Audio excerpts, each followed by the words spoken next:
Hey gang, Joyce with Skipping Calves Farms here. I've got a kind of an impromptu little planting project. Yesterday I went to Ace Hardware. They had this horseradish off for 75% discount. So I went through all of the packages.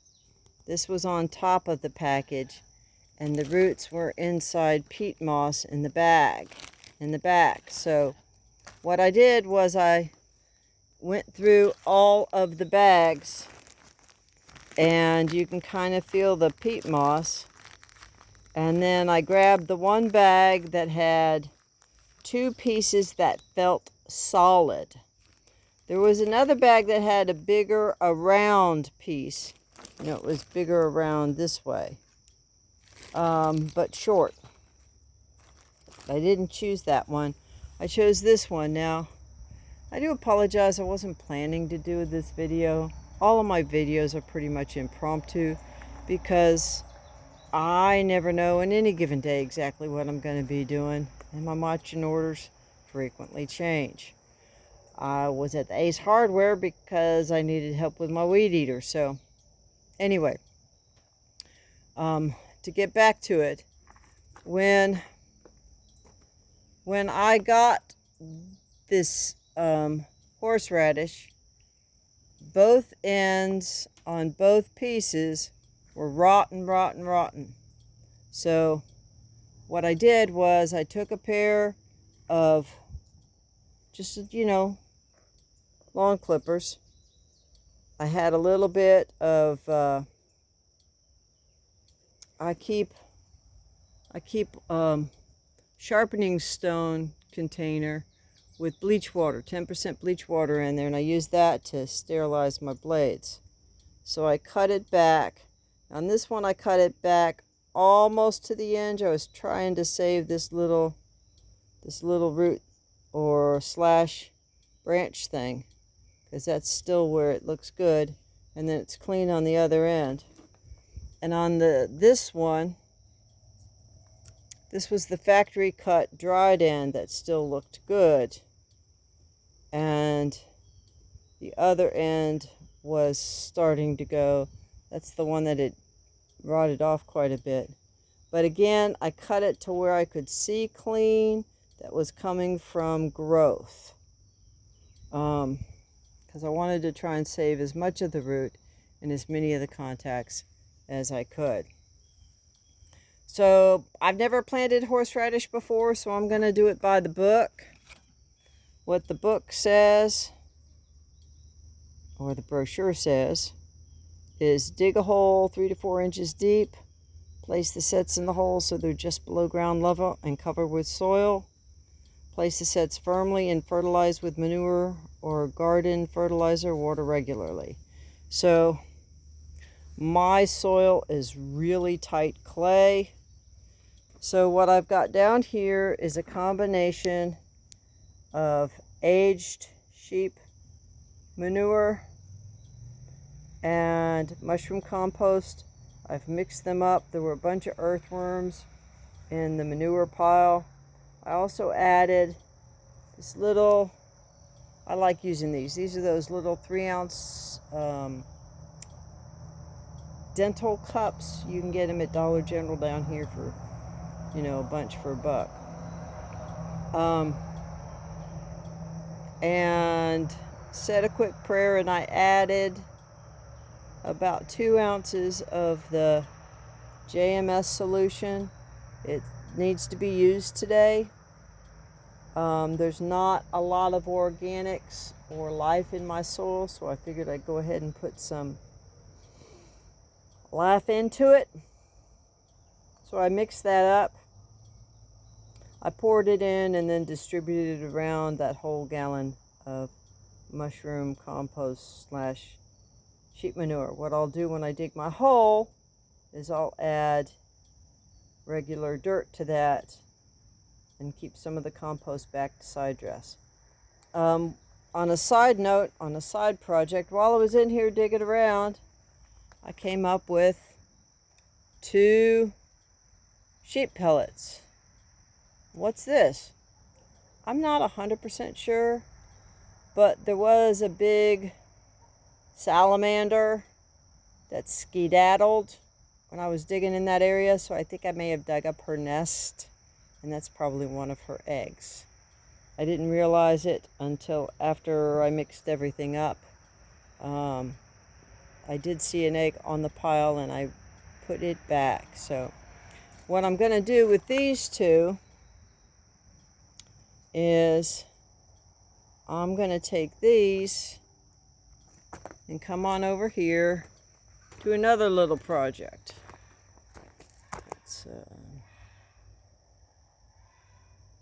Okay. So what I've got over here is I've got a bucket that I've recently changed out of duckweed, and a bucket I've recently changed out of azolla. Azolla doesn't seem to be growing nearly as fast as the duckweed, if you've seen the earlier video that I did. They were both, this is only grown by say 50%. This was about the size of half of that, and it's grown a bunch. But I've just recently changed the water and I want to put some nutrition in there. Now a good way of doing that is put some feeder goldfish in there. The feeder goldfish will create the poop and that'll be perfect fertilizer. Well, instead I'm just going to drop a sheep pellet and let it be a time-released nitrogen provider. So one of them evidently has a little more moisture than the other. It did feel a little heavier. So one's floating and one sank. So that's why I pulled out those two sheep pellets and took the time to come on over here and put them in the bucket, because it worked out well for what I was doing. So with that, gang, I'm going to try and put you on hold. My cover is damaged on my phone. I don't know if I can get it to stay on or not while it's in my pocket while I move to go ahead and plant this. But if I can show it to you, I will. If I can't show it to you, well, that's what I'm going to do. And then we're going to water it in real good. Then I'm going to go back to fogging again. So with that, gang, that's where we're at. Blessings for the day, and whatever you do, keep chasing the dream. Okay, gang. Earlier in the season, I had done a video where I had tried putting just a little, like 1 square foot patch at the end of each one of these posts. And planted Swiss chard and spinach. Well, nothing really ever came of it, but at least it had already been dug out and then covered with hay. So I don't have to come in here and do a bunch of weeding anyway. So I'm digging this out, and you can see this is hard pan clay.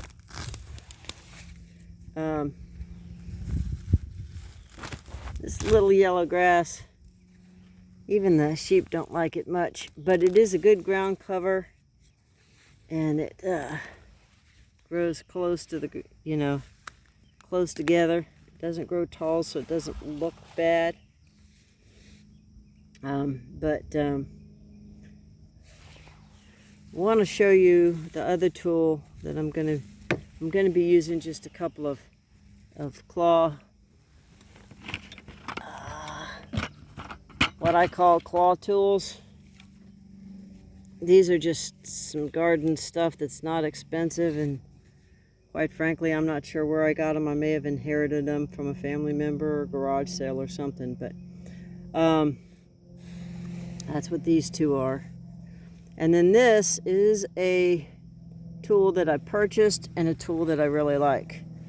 And it looks like a knife because it's a garden knife. I got it from Truly Garden, and it's called a Hori knife, Hori. It's a Japanese tool, and that blade is stainless. Now you can see how sharp the serrations are up here, and you can see how dull they are down here. That's because I use it.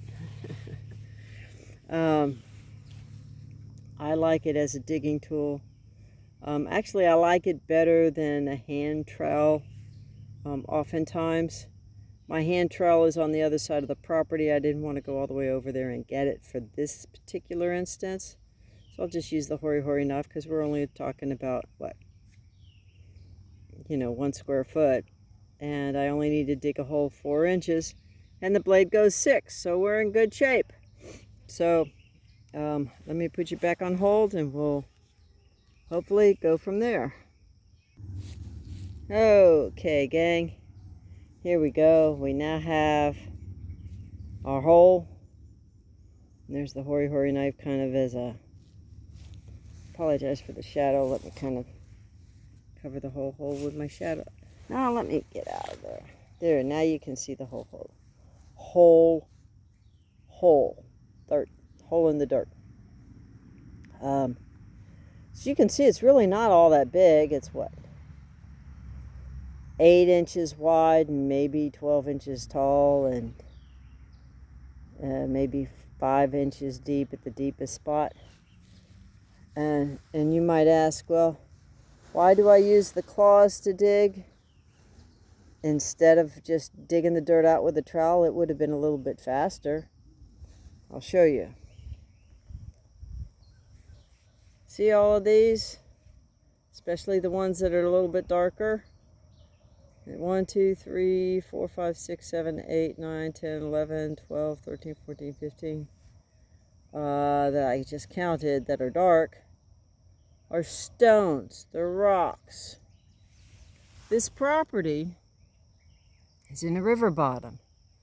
This dark edge here is the bank of a small creek. It's intermittent now. It's dry now, actually.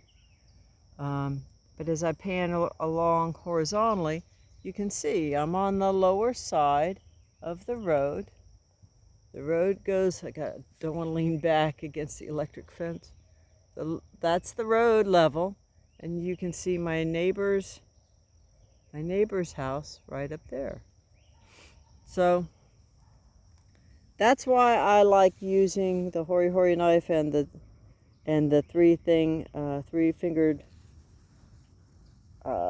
claw, because you can feel and you can hear the small stones as you dig, so you can get them out of the way, because there's not a plant root in the world, well, not a garden plant root in the world, that can in an easy manner push a root through a rock. Maybe around and over, but not through. So what I'm going to do now is going to take some of this dirt and some of this dirt and mix it together with my compost and manure and put that down underneath. I'm going to put a little bit more native soil over the top of that, so that the roots are not sitting right on compost, but they're going to be sitting on the native dirt. And then I'll do another combination layer over the top of that. And then we'll finish the hole. So, also, you want to try and make sure, with horseradish, when I've had it in the past, they always told you to plant it. Oh my goodness, I'm sorry, I did not mean to make you dizzy. They always told you to plant it at a 45 degree up. Well, what is 45 degrees up? It doesn't show here, and it didn't have a cut to indicate. But the root's going to branch to the bottom, and it's going to get bigger to the top. And you see these little white growths? Because these are so old, they started to sprout. So I'm not going to necessarily put it on a 45 degree basis, but I am going to plant it slightly non-vertical, out of horizontal, and I want to plant it with the eyes that appear like they should be up.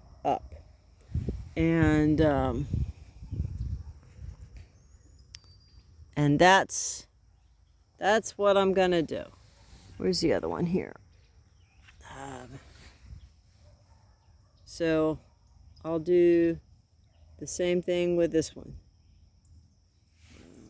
Basically horizontal, but not quite. So with that, gang, I'll put you back on hold. No, this video's gone long enough. So with that, gang, I'm going to go ahead and do what I need to do, and we will talk at you later. And I will wish you blessings for the day, and whatever you do, just keep chasing the dream.